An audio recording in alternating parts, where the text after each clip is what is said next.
السلام علیکم ورحمۃ اللہ وبرکاتہ۔ بسم اللہ الرحمن الرحیم۔ حضرت مولانا الیاس رحمۃ اللہ تعالی کی فکر امت۔ دوستو، اللہ تعالیٰ نے مولانا محمد الیاس دہلوی رحمۃ اللہ تعالی کے ذریعے 1000 سال سے زیادہ طویل مدت گزرنے کے بعد اجتماعی طور پر اس دعوت والے کام کو شروع کرایا۔ اس کے شواہد صحابہ، تابعین، تبع تابعین اور ہارون الرشید تک ملتے ہیں۔ اس کے بعد انفرادی طور پر اولیاء اللہ آتے رہے اور دین کی خدمت کرتے رہے۔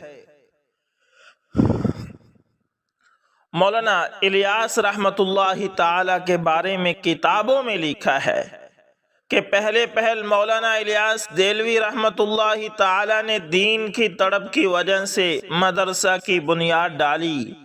وہاں یہ نتیجہ نکلا کہ بعد میں حفاظ بھی داڑیاں منڈاتے۔ اس واقعے سے مولانا کے سینے میں جو امت کا درد و غم تھا وہ اور بڑھ گیا۔ پھر مولانا نے خانقاہ کھولی، لیکن اس سے بھی ایک مخصوص طبقہ فیض یاب ہوا۔ مولانا مستقل اس فکر میں لگے رہے کہ کسی طرح سارے جہان میں دین اسلام کا بول بالا ہو جائے۔ اللہ تعالیٰ کو مولانا کی یہ فکر پسند آئی، چنانچہ جب آپ مدینہ منورہ پہنچے تو خواب میں دوران دعا آپ سے کہا گیا کہ اے مولوی الیاس، ہم تم سے دین کا کام لیں گے۔ چنانچہ مولانا بڑے بڑے مفتیوں کے پاس گئے۔ انہوں نے کہا، جب آپ سے کہا گیا ہے کہ ہم آپ سے کام لیں گے تو کہنے والا خود لے لے گا، آپ کو فکر کرنے کی ضرورت نہیں۔ چنانچہ آپ کے ذریعے اللہ نے جماعتوں کو صحابہ کی طرح در در پھرنے کی سنت دوبارہ جاری کروائی۔ مولانا الیاس رحمۃ اللہ تعالی نے دعوت کا کام جو شروع کیا تھا، اس کو شروع کرنے سے پہلے آپ نے مدینہ منورہ میں حضرت سیدہ فاطمہ الزہرا رضی اللہ تعالی عنہا کے حجرہ مبارک میں استخارہ فرمایا۔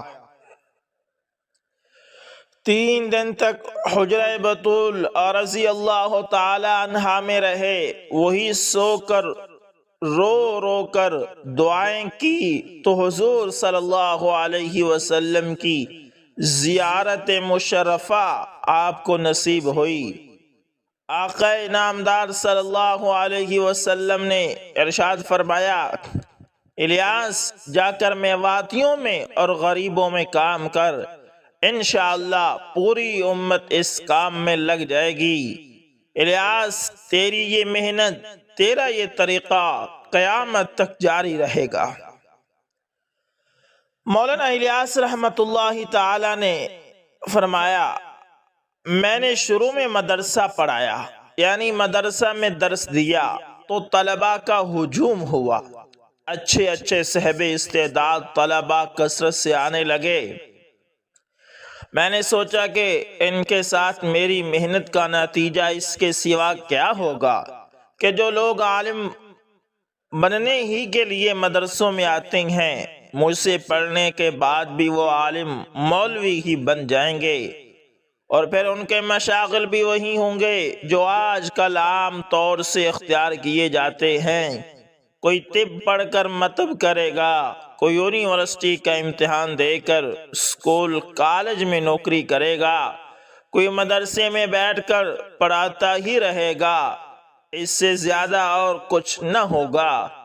یہ سوچ کر مدرسہ میں پڑھانے سے میرا دل ہٹ گیا۔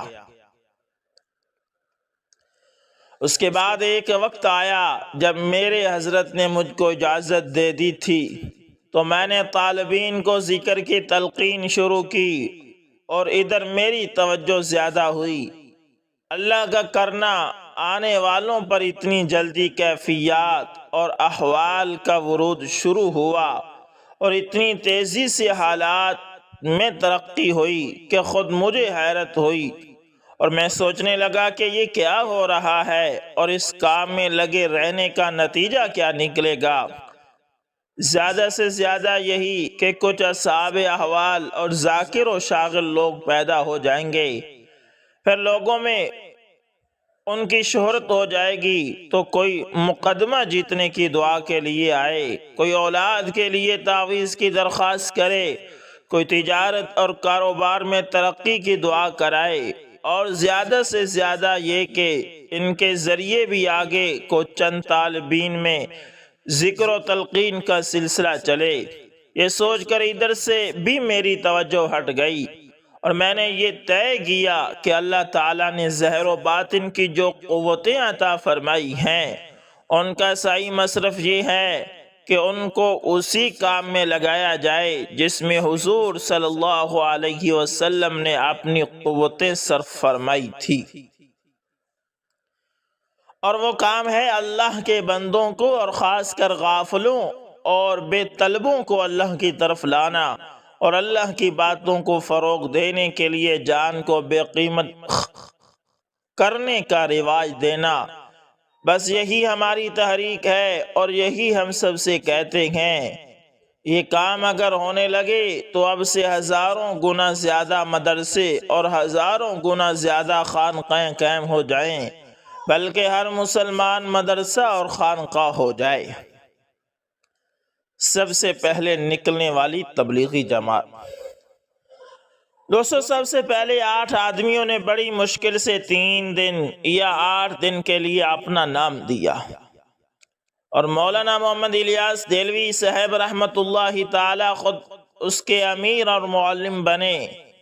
اپنے ساتھ آپ نے ایک قاری صاحب بھی لے لیا اور سارے راستے مولانا اپنے ہمراہیوں کو آداب مسجد بتلاتے ہوئے اور کلمہ ایمان کی باتیں سکھلاتے ہوئے اور 24 گھنٹے کی ایمانی اور اسلامی زندگی سمجھاتے ہوئے مسجد میں لے گئے، جہاں آپ نے گشت کا عمل کروایا اور بے نمازیوں کو بڑی خوشامد درآمد اور بڑی منت و سماجت کے ساتھ، یہاں تک کہ پگڑیاں ان کے پاؤں میں رکھ کر مسجد میں بلوایا۔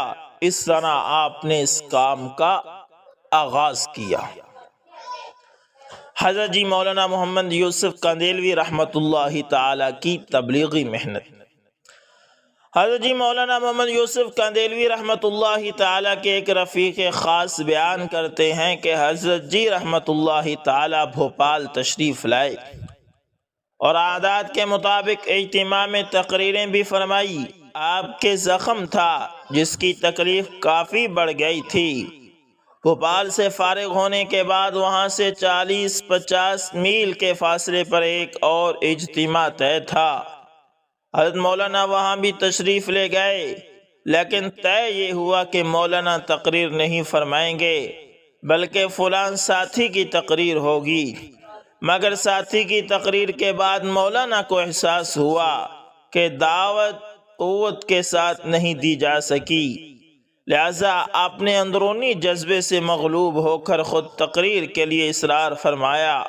حالت یہ تھی کہ بیٹھنے کے لائق بھی نہیں تھے، چنانچہ لیٹ کر بولنا شروع کیا۔ ادھر زخم کی یہ حالت ہوئی کہ اس میں سے خون جاری ہو گیا۔ ایک کپڑا لگا دیا جاتا، جب وہ بالکل تر ہو جاتا تو دوسرا کپڑا لگا دیا جاتا۔ اس طرح کئی کپڑے خون سے بھر گئے اور مولانا نے عادت کے مطابق پوری تقریر فرمائی۔ اندازہ یہ ہے کہ اسی تقریر کے دوران آدھا سیر خون مولانا کے جسم سے نکل گیا ہوگا، مگر اللہ کے اس بندے کو کچھ پتہ نہ تھا کہ کیا ہو رہا ہے۔ ایک دوسرے بھائی نے ایک جلسے کی روایات اس طرح بیان کی کہ برسات کا موسم تھا، پنڈال بستی کے بہر لگا ہوا تھا، ایک زوردار جھونکا آیا جس سے سارے شامیانے اکھڑ کر رہ گئے۔ حضرت جی مولانا یوسف قندیلوی رحمت اللہ تعالی کی تقریر ہونے والی تھی اور مجمع سننے کے لیے بے تاب تھا۔ حضرت مولانا تشریف لائے اور خطبہ شروع کیا۔ یکا یک ایک طرف سے بادل اٹھا اور زور سے بارش شروع ہو گئی۔ بارش طوفان کی طرح آئی اور طوفان کی طرح ہی برسی، لوگوں کا ٹھہرنا مشکل ہو گیا، مگر مولانا پہاڑ کی طرح اپنی جگہ پر جمے رہے اور لوگوں کو پکار پکار کر بلاتے، اور اپنے مخصوص انداز میں فرماتے کہ کاغذ کے نہیں ہو کہ گل جاؤ گے اور مٹی کے نہیں ہو کہ پگھل جاؤ گے۔ حضرت مولانا انعام الحسن صاحب چھتری لے کر آئے تو حضرت مولانا نے روک دیا اور فرمایا کہ کیا ہم اپنے کاموں کے لیے روزانہ لائن میں کھڑے ہو کر یا کھیتوں میں ہل چلاتے ہوئے نہیں بھیگتے ہیں؟ اپنے لیے نہیں بھیگ رہا ہوں، اللہ کے لیے بھیگ رہا ہوں، میرا یہ بھیگنا کل قیامت میں کام آئے گا۔ مولانا کا یہ صبر و استقلال اور دعوت کے لیے یہ قربانی دیکھ کر مخلوق خدا داڑیں مار مار کر رونے لگی، اور آپس میں لوگ کہنے لگے، بتاؤ بھائی اس شخص کو کیا لالچ ہے؟ اور مجمع کا یہ حال تھا کہ اور چلا آ رہا تھا، جسم اور کپڑے بارش سے تر بتر تھے اور آنکھیں آنسوں سے تر، مولانا کی داڑھی سے پانی بہہ کر گر رہا تھا اور لوگوں کے قدموں سے پرنالے چل رہے تھے۔ ایک بھی شخص ایسا نہ تھا جو حضرت مولانا کو اس حال میں چھوڑ کر اپنے گھر کی راہ لیتا۔ لوگ مولانا کی تقریر ہمتن گوش ہو کر سن رہے تھے اور رونے کی آوازوں سے فضا گونج رہی تھی۔ بارش برابر تیز ہو رہی تھی، مگر حضرت مولانا اس عالم میں بھی جوش و ولولہ اور تسلسل سے تقریر فرما رہے تھے کہ کئی گھنٹے کی تقریر اس طرح ہوتی رہی اور مجمع نے صبر اور سکون اور ذوق و شوق سے سنی۔ یہی ساتھی ایک اور واقعہ سناتے ہیں کہ گرمی کا موسم تھا، میوات کے ایک گاؤں میں اجتماع تھا، دھوپ کافی تیز تھی۔ یوں بھی میوات کی دھوپ دوسرے مقامات سے زیادہ تیز ہوتی ہے۔ مولانا کا لوگ شدت سے انتظار کر رہے تھے۔